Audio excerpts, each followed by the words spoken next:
Hello class 12, welcome back to my channel.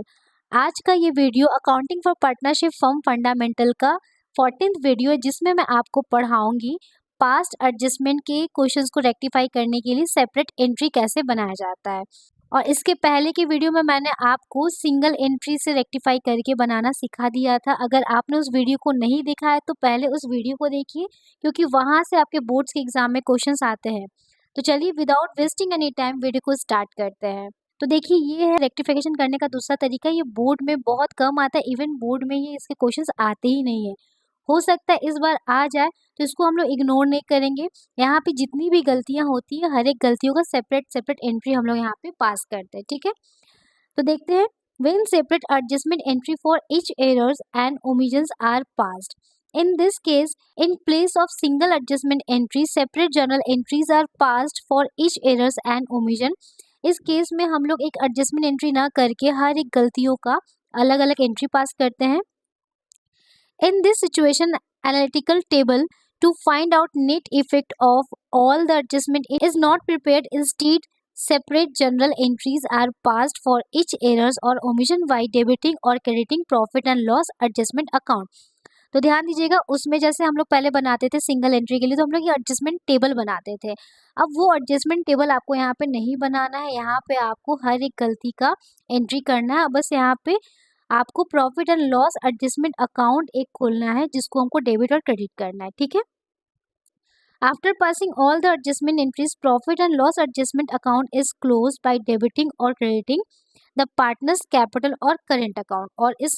और ये जो टेम्पररी अकाउंट ओपन करते हैं प्रॉफिट एंड लॉस एडजस्टमेंट, इसको हमें लास्ट में क्लोज करना पड़ता है पार्टनर्स के करेंट अकाउंट या कैपिटल अकाउंट में ट्रांसफर करके, ठीक है।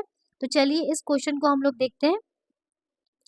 तो आपके सामने ये क्वेश्चन है, इस क्वेश्चन को समझते हैं, समझने के बाद इसको सॉल्व करेंगे, ठीक है।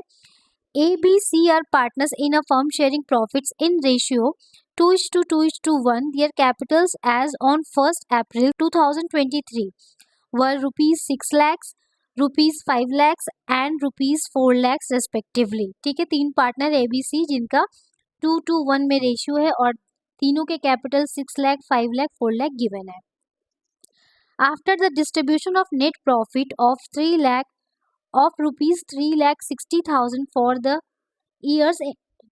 year ended 31st March 2024, it was discovered that the following transactions were not taken into account. तो कुछ यहाँ पे गलतियाँ हो गई हैं, कुछ छूट गया है।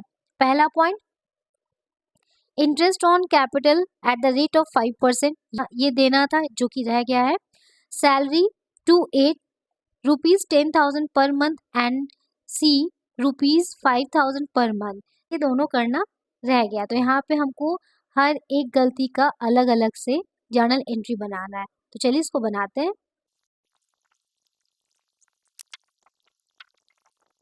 पहले हम लोग यहाँ पे फॉर्मेट बना लेते हैं।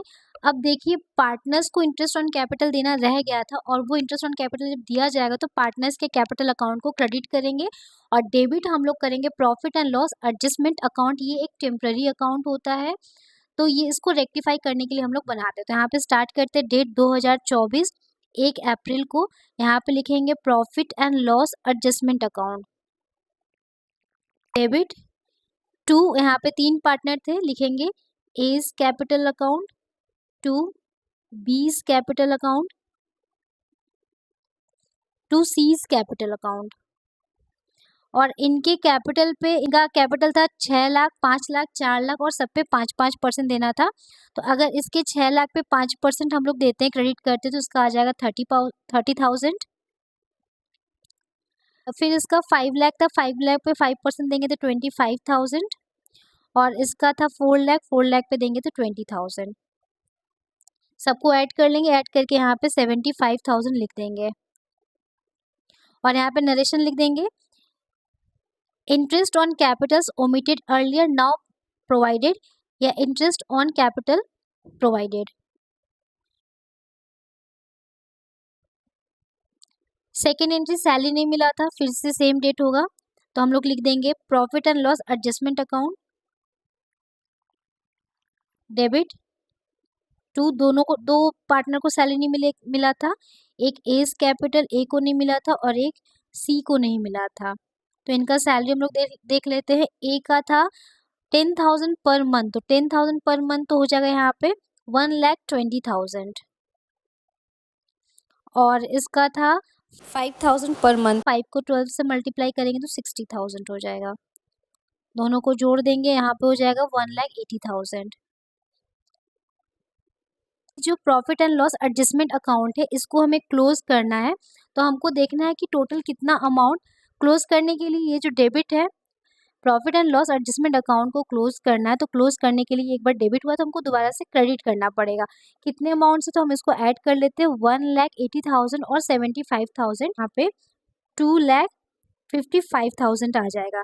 अब ये 2,55,000 को पार्टनर्स कैपिटल अकाउंट में डेबिट करेंगे और इसको कर देंगे क्रेडिट, तो ये अकाउंट टेम्पररी जो है वो क्लोज हो जाएगा। तो चलिए इसको करते, सारे पार्टनर को हम लोग यहाँ पे डेबिट कर देंगे। तो यहाँ पे लिखेंगे A's capital account debit, B's capital account debit, C's capital account debit, और यहाँ पे लिख देंगे to profit and loss adjustment account. कितने अमाउंट को करना है हमको, 2,55,000 को। कहाँ से आया, 1,80,000 और 75,000 को जोड़ने पे 2,55,000 है। अब ये 2,55,000 को उनके गिवन रेशियो, कितना रेशियो था, 2:1, इसमें हम लोगों को डिस्ट्रीब्यूट कर देना। तो डिस्ट्रीब्यूट कर देंगे, तो डिस्ट्रीब्यूट करने पे अमाउंट आ जाएगा 1,02,000, 1,02,000। इसका भी सेम आ जाएगा, सेम रेशियो है 1,02,000, और इसका आ जाएगा 51,000। जैसे आप लोग पास्ट एडजस्टमेंट में करते थे, एक बार पार्टनर्स को इंटरेस्ट नहीं मिलता था तो हम लोग क्रेडिट कर देते थे, फिर सारे अमाउंट को जोड़ के, जैसे इन दोनों को जोड़ के टोटल को हम लोग डेबिट कर देते थे। फिर जो डेबिट क्रेडिट बैलेंस आता था उसका जर्नल एंट्री पास कर देते थे। तो यहाँ पे हम लोग क्या करना है, सबका सेपरेट जर्नल एंट्री पास करना है और बाकी जो टोटल अमाउंट है उसको जोड़ के पार्टनर्स में वापस से डेबिट कर देना उनके गिवन रेशियो पे। और इस पे मैं आपको एक क्वेश्चन दे देती हूँ, इससे ज़्यादा क्वेश्चन बोर्ड के एग्जाम में नहीं आता है। तो ये टॉपिक यहीं पे ख़त्म होता है। आई होप स्टूडेंट आज का वीडियो आपको समझ में आया है। पिछले वाले वीडियो में मैंने आपको क्वेश्चन शेयर नहीं किया था, तो इस वाले वीडियो में मैं आपको बहुत सारा क्वेश्चन दे रही हूँ, सारे क्वेश्चन को सॉल्व करिएगा। इसके नेक्स्ट वीडियो में मैं आपको पढ़ाऊँगी, वो इस चैप्टर का लास्ट टॉपिक रहा है गारंटी, और वहाँ से भी एक क्वेश्चन बोर्ड के एग्ज़ाम में आता है। तो तब तक इन पे क्वेश्चन इसको सॉल्व करिए, सॉल्व करके व्हाट्सएप नंबर पे आप उसको व्हाट्सएप कर दीजिए, या कोई भी डाउट होगा तो आप व्हाट्सएप करके पूछ सकते हैं रिगार्डिंग दिस क्वेश्चंस। तब तक मिलते हैं नेक्स्ट वीडियो में नए एक्साइटमेंट के साथ। स्वस्थ रहिए, मस्त रहिए। Till then take care, bye bye.